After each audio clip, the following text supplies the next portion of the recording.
માં સીએલ પર પિંકીબેન સોનીનું નિવેદન. મીડિયાના માધ્યમ દ્વારા અમને આજે સવારે આ માહિતી મળી કે જે વડોદરા મહાનગરપાલિકાના ક્લાસ 1 ઓફિસર્સ છે તેમના દ્વારા ગત સાંજે કમિશનરશ્રીને આવેદનપત્ર આપી અને 2 દિવસની માસ સીએલ પર એ લોકો ઉતર્યા હોવાની રજૂઆત કરી છે. વડોદરા શહેરના કોઈક ત્રાહિત વ્યક્તિ દ્વારા વારંવાર તેમને હેરાનગતિ થવાની હોય અને સતત માનસિક ત્રાસ આપવામાં આવતો હોય, તેઓને પોતાની રોજે બરોજની જે ઓફિશિયલ વર્ક જે એમનું કામગીરી કરવાની છે તેમાં વિક્ષેપ પડતો હોવાની રજૂઆત આ બધા જ ઓફિસર્સ દ્વારા સાથે મળી અને કમિશનરશ્રીને કરવામાં ગત સાંજના આવી છે.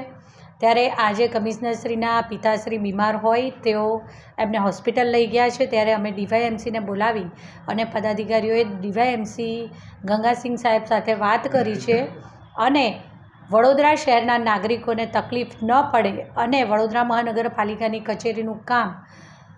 પૂર્વવત ચાલુ થઈ જાય તે માટે અમારા દ્વારા ગંગાસિંહ જે ડેપ્યુટી કમિશનર છે તેમને કહેવામાં આવ્યું કે આ અધિકારીઓને સૂચના આપવામાં આવે કે તેઓ પોતાના કામ પર પાછા ફરે. એમનો જે કોઈ પણ વિષય છે, જે પણ એમને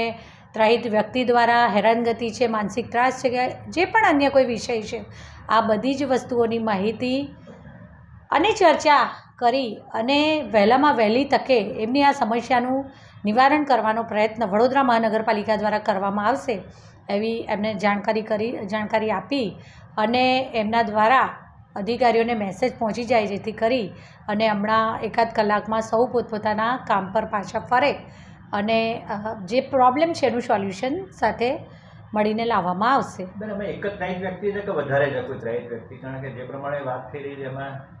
એમાં હિરેનભાઈ એવું છે કે એકચ્યુઅલી અમારી પાસે ઓફિશિયલી આ વિશેની જાણકારી આપવામાં આવેલ નથી. અમને આપ સૌ મીડિયા દ્વારા અમને માહિતી મળી છે કે આ રીતનું કંઈક ગત સાંજના આવું કંઈક થયું છે. કમિશનરશ્રીને સૌ ક્લાસ 1 અધિકારીઓ દ્વારા રજૂઆત કરવામાં આવી છે અને તેથી અમારા દ્વારા કમિશનર સાહેબની અહીં ઉપસ્થિતિ શક્ય ન હોવાના કારણે એમના ઘરમાં બીમારી ન ચાલતા અમે ડીવાયએમસીને બોલાવી અને આ વિષયની ચર્ચા કરી છે અને આગળ એમના શું પ્રોબ્લેમ છે, શું વિષય છે, એ લોકો અમારી પાસે રજૂઆત કરવા આવ્યા હોત તો પણ અમે એ વિષયમાં બેસીને એ ચર્ચા કરી અને કોના દ્વારા એમને હેરાનગતિ છે, શું છે, કયા વિષયો છે એ પણ જાણી લેત. પરંતુ હવે